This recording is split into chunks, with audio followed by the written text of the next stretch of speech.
Hello Facebook, hello YouTube, what is up everybody? This is Ruben and I'm back with another Ruben Report.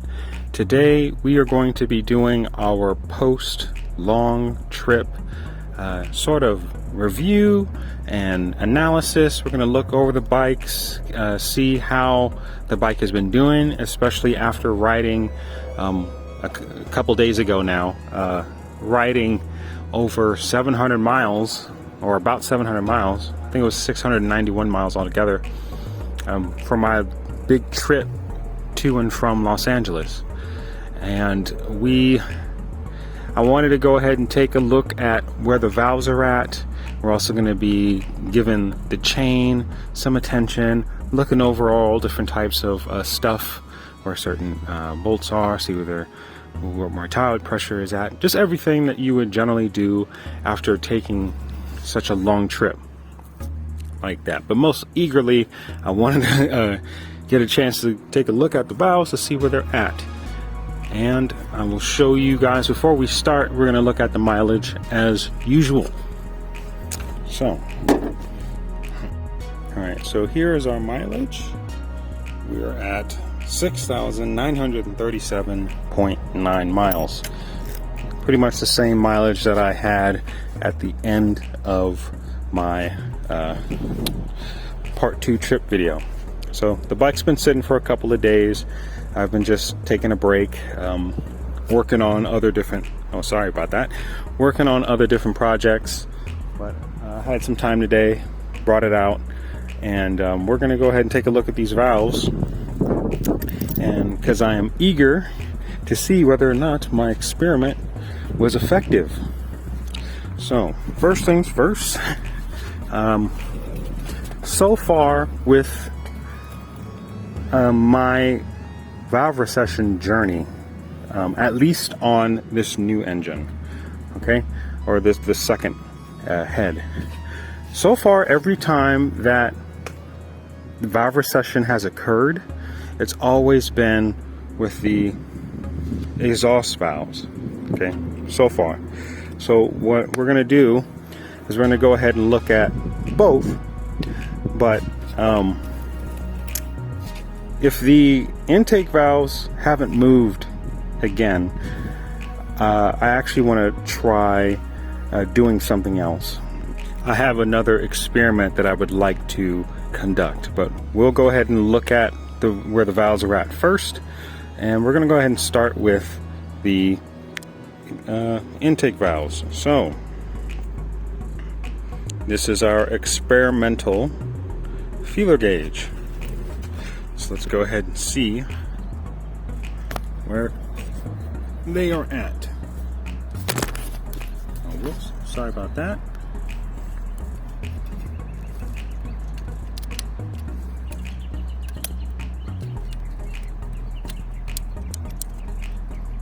Okay, it's not going in. Oh. Alright. It's just a tiny bit. It slid in. There we go. It's a tiny bit tight. Just a tiny bit. Can you guys hear that? Get in there as well. You guys hear it rubbing up against there? So it definitely is dragging. But on the one on the left, we're not able to get in there at all. Okay. So we definitely have a bit of tightening up on the intake valves. Now we're going to look at the exhaust valves. So same feeler gauge. Okay, and we're going to go ahead and look to see what's going on. All right, again, for the focus, yeah, 0.102.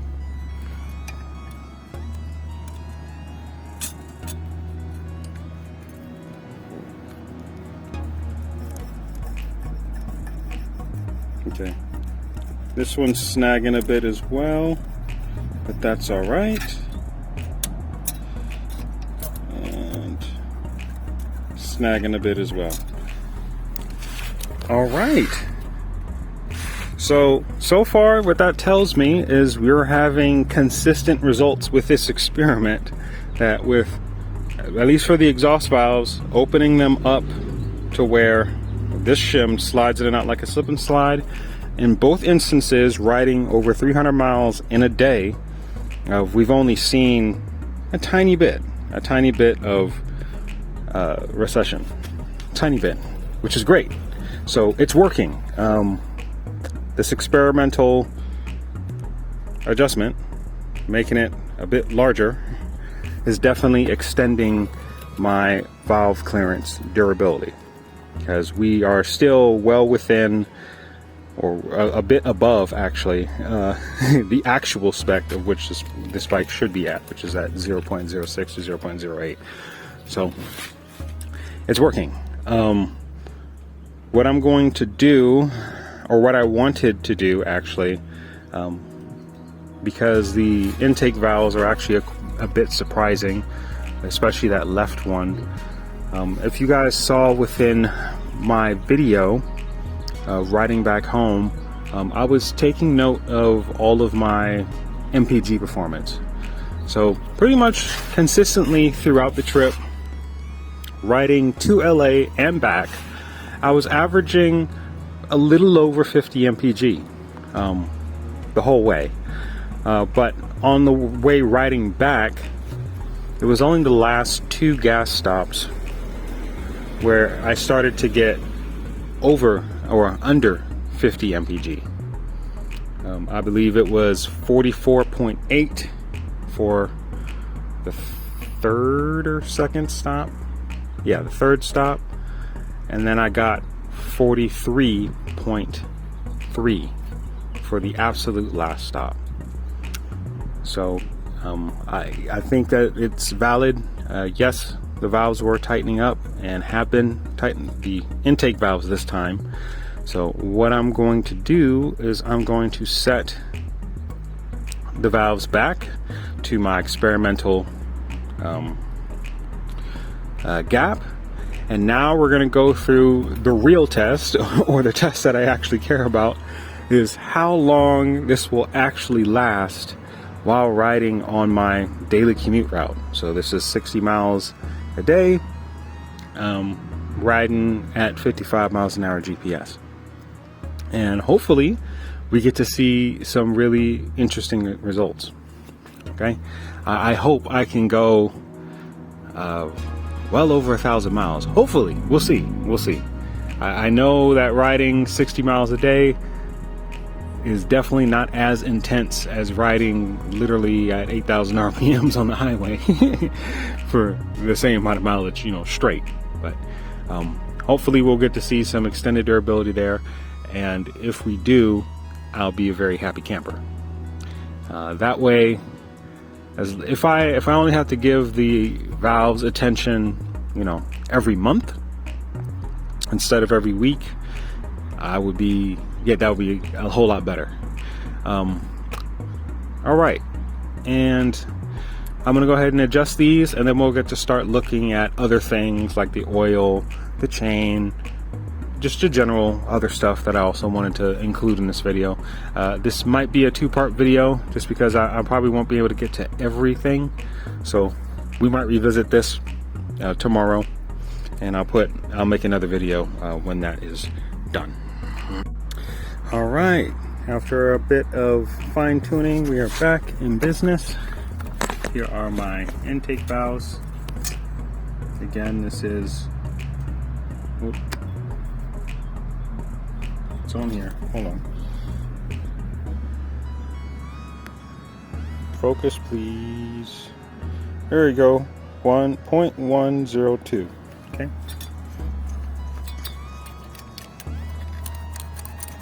Slip and slide, and oops, slip and slide. Okay, both for slip and slides. All right, let's go to the exhaust.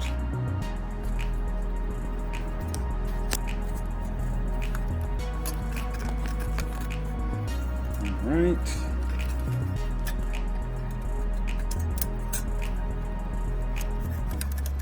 slip and slide, and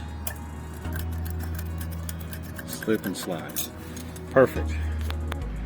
Okay, so I'm gonna get the bike put back together, and then we're gonna tackle this other stuff. All right, she's at just about 1500 RPMs, right where we want her. We're gonna go ahead and look at the oil next. Okay, bike's back together again. I just put some of this in there, and I'm running out. I use this basically every other week or so. It's been great. Definitely something that I recommend. But let's go ahead and take a look at the oil level. Okay, so this particular oil should have something around like 700 or 800 something miles on it. It's the oil that's been in the bike since the oil analysis video. So let me go double check. All right, my apologies. I actually went ahead and double checked. We have 1,022.5 miles, so a little over 1,000 miles on this oil. So let me go ahead and turn the camera light on, and then we'll be able to see in this window. So as you guys can see, hopefully that you guys can see, the oil is looking pretty low. Riding on the highway it's not extremely low. It's in between there. It's in the middle there. It doesn't look particularly muddy or completely dirty. If it will focus. But it's definitely a lot less than what we actually put in there 1,000 miles ago. So we have a bit of oil breakdown. I mean, it's understandable. This bike was riding at like 8,000 RPM, 7,000 RPM. I mean, I was riding on the highway for 300 miles straight. I mean, I don't know what to say. I don't know if that's like excessive oil consumption, but we have oil consumption riding on that long trip. So definitely, if you're going to be doing a much longer trip or riding high mileage, you definitely want to check your oil levels and make sure you look at that. But we're okay there. I'm going to go ahead and change it. And because I'm eager to see whether or not we have like a bunch of metallic buildup or something of that nature in there. Now that I think about it, I probably should have done the oil analysis on this oil versus the other one. But I mean, in both cases, we were still seeing valve recession issues. And so, I mean, we got the results that we got. All right, I'm gonna go ahead and drain this. We're gonna look at it, look at the filter, look at all the stuff that we generally do, and we'll see what we find. All right, so there we have it. We have the oil draining out. It looks a bit dark. I don't know. It's kind of a darkish color. It's definitely, seen some miles, but I don't see any like flakes or silvery bits. Again, we'll get a closer look when we actually pull the filters out and whatnot, but so far I'm not really seeing anything too out of the ordinary. Okay, so we have the filter out, and as we can see here, hold on, let me get a closer look at this. Sorry. I don't see any like chunks or anything. I mean, obviously it's shiny because there's oil on it, but I don't see any like silver chunks or anything of that nature.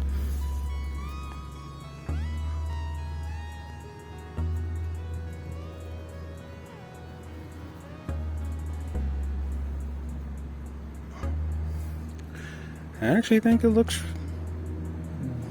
pretty good. I mean, again, it's not anything out of the ordinary from what I've seen before multiple times. Here's the comparison to a brand new one. Hold on.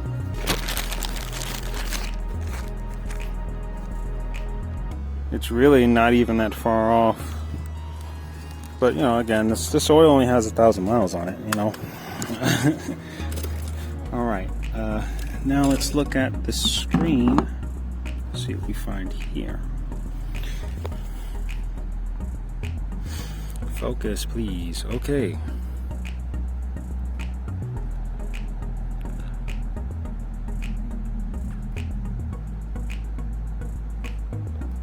Please focus.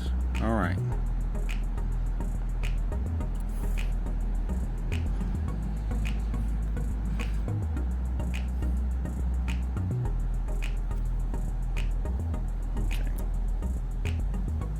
I don't know what that random stuff is there at the top. Hold on. It looks like some random goop. Focus, please.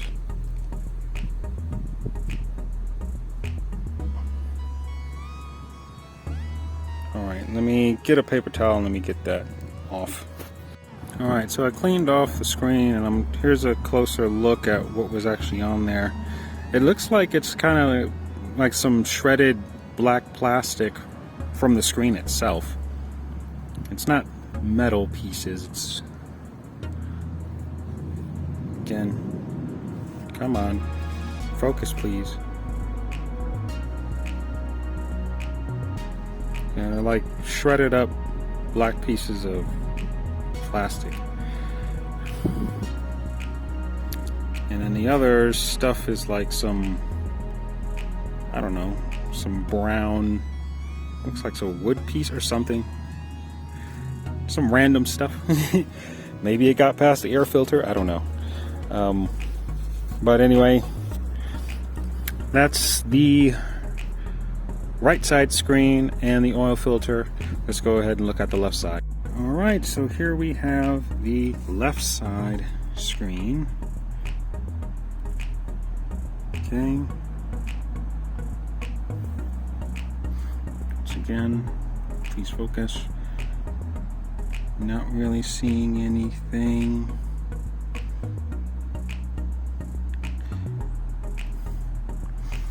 Looks fine to me.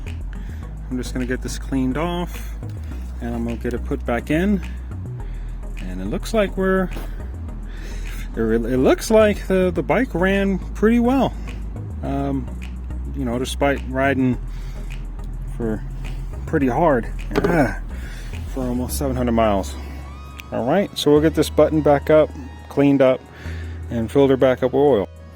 All right, here's some paper towels from wiping up the catch can here. I generally do this just because if there was some type of particles or specks or something, it would have settled on the catch can. We would be able to see something here, but this looks like normal oil. Nothing is, you know, sparkling and catching my eye. No weird specks. I mean, there's like a little, if you can see that, it's a little black speck right there. But again, nothing like metallic. Okay, so we got out with the old and in with the new. I'm gonna go ahead and let the engine run to let the oil settle. We have it at a decent level already, but always let the engine run a little bit and then refill if necessary. So give me a moment. All right, I just got done running the bike for a little bit. That's where it's settled to. Almost perfect. Okay, I'm gonna top it off just a tiny bit and then we are set to go. I'm gonna try to go ahead and look at the chain, get that situated, and then we'll be done for the day. So I got my bucket of water and soapy water. We're gonna definitely get this chain cleaned up because it is definitely due for a cleaning. But just to check the tension here, yeah, it's a bit loose. Definitely a bit loose after riding those pretty hard 700 miles on the interstate and freeways. So I think the last time that I actually adjusted this chain was, gosh,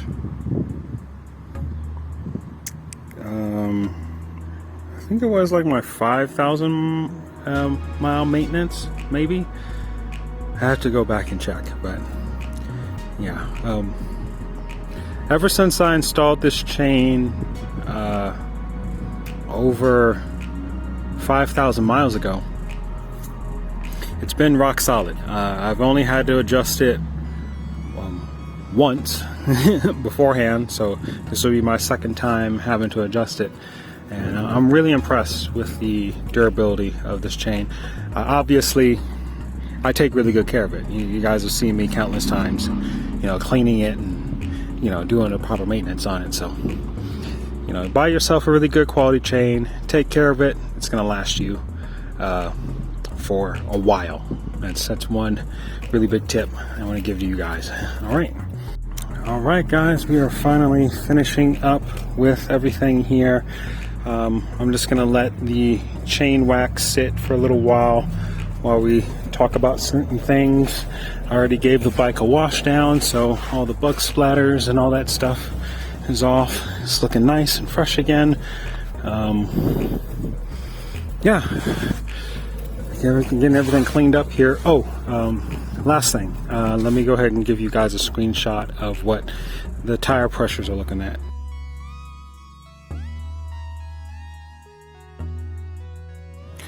All right, so now we could talk about my little review portion on my thoughts on how the RX3 performed over this course of, you know, for long distance travel. And I have to say, we're going to start with the easy stuff first. Just as comfortability and also with convenience. In many instances, you guys have seen me riding with the RX3 in like dense, heavy traffic, whether I was on the 405 in LA or even leaving my place of residence and getting into traffic. Being here in California and having the ability to lane split, the RX3's small form factor is great. I was able to squeeze in and out of traffic, and I know even with my bike being semi stripped down, I don't have any of the major fairings or the crash guards on there, but even with those on, the biggest width of the bike would be the handlebars. So anywhere my handlebars could squeeze through, I was pushing through. So, which is a lot of different little gaps. So it's quite slim. Okay, and so it's really easy to get in and out, maneuver places. It's great. So that's a biggest convenience factor there. For performance, as far as performance as MPG performance, we did pretty well. I think getting about 50 MPG, was pretty decent. Riding as hard as we were, anywhere between 60 to 70 miles per hour GPS, all the way up to 75 miles an hour in most cases, and also even reaching that top speed, that my newest top speed that I've recorded now, 85 miles an hour going downhill. Performance category, the bike performed well. And yeah, this bike being rung out around 8,000 RPMs for extended periods of time seemed to perform adequately, and especially after reviewing the oil and even the valve clearances where we did our experimental valve clearances. I think the bike performed great. Now obviously the only drawback is the valve recession issue, but with the valve recession issue aside, it did well. It really surprised me. As far as reliability is concerned, we only had really small issues. For some reason, my neutral light doesn't really want to work anymore. For some reason, I'm gonna have to figure that out later. And then somewhere within the journey, my key got bent or something. I mean, these are just really small things, really easy, really not even really mentionable. Then we have comfort.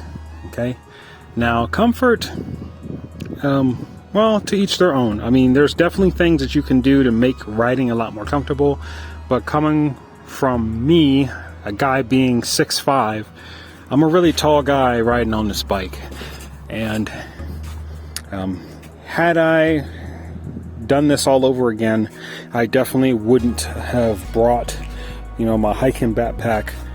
Here it is. It's not as full of stuff anymore, but having my hiking backpack behind me, full of stuff that didn't really give me much space to, slide back and forth.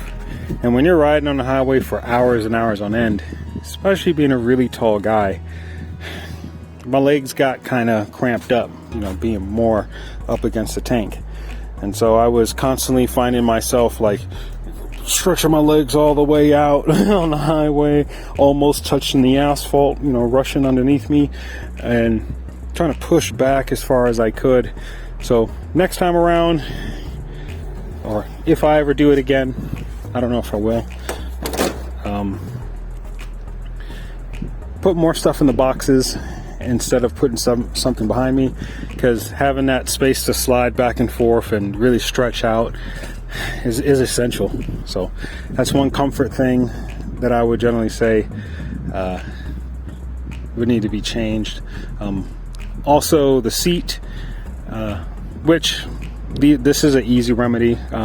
Many folks get like sheepskin or some type of comfort thing to lay on top of the seat. That's something that I would like to, if I ever do it again, I would definitely want to explore as well, because my butt got pretty sore after riding for quite a while. Okay. Also, as far as comfort, riding at 8,000 RPMs gets pretty boring and gets pretty old after a while. I mean, the vibrations are relatively intense. So it's not the most comfortable thing. I wouldn't necessarily, I don't know. I haven't ridden a KLR before. I don't know how much a KLR would vibrate a lot, but you definitely get that tingly feeling in your hands after riding for quite a while, which it's just a part of the game. I mean, it's only a 250. It's going to be wrung out. That's just a part of the game. Another thing on comfort, the absolute MVP of the trip, as far as comfort is concerned, is that throttle lock. Okay, the throttle lock. Again, I bought this for only like $10 on Amazon. It's a really simple little upgrade. It works by friction. So I put this little rubber on top of the grip. Okay, and it just uses friction. It snaps onto this rubber here, and it uses friction to stay in place. So you roll it back, push it forward, set it, and it stays there. And when you want to disengage it, just roll force the throttle forward. Really easy, really simple, awesome upgrade. That allowed me to not get hand cramps, allowed me to rest both my arms if I wanted to, and I was able to swap. That was a lifesaver. Okay, and also as far as comfort, or really performance as well, this goes in conjunction with having the throttle lock. The RX3 at speed is actually really stable. There's been times in the videos where, again, I let both of my arms rest. I didn't have my hands on the handlebar at all, and the bike just stayed straight, just kept on its course. So yeah, in those aspects, the RX3 is great. It definitely has its drawbacks. I definitely am, whatever next bike I'm looking to get, definitely looking forward to something that would be a little bit more, if I was ever going to do long travel again, or long distance travel again, I would definitely look forward to doing something or having something that is a bit less vibey and a little bit more capable on the highway. But that's pretty much my dilemma. You know, being someone who is 6'5", my selection of motorcycles is actually quite limited. You know, I don't truly feel comfortable on any type of bikes that aren't dual sport or adventure style bikes that you can sit up, you know, high and upright. I don't like Harleys because I don't like sitting really low. I don't like, you know, the cruiser style bikes. Don't like sport bikes. There's like literally no sport bike that I can find, that I can think of, that I would actually be comfortable on, being, again, as tall as I am. And when it comes to the adventure motorcycle space, it's pretty much my options are extremely slim. I got the KLR 650, and then you have, you know, the super expensive adventure bikes that really don't really make sense as commuter bikes. Why would I buy a GS just to go back and forth from work, or why would I buy, you know, a Tenere 700 or fill in the blank type bike, you know, KTM, whatever, just to go to work? It doesn't make no sense. So yeah, I think I'm pretty much limited to the KLR 650. There may be some other type of bike that I can think of possibly within my head. Other than that, it's really just been, you know, some of these other brands like the CSC or the Benellis, stuff like that. But yeah. All right, that's pretty much my summarization and review on riding this bike over a really long distance. I've done quite a bit of stuff today. We're gonna have to tackle other things later on, maybe tomorrow or sometime later during this week. I'd like to take a look at some other stuff like the, I don't know, the air filter. We're gonna look at tires, brakes, look some bolts over. You know, we'll just look at other stuff. So until next time, guys, stay safe out there, and peace.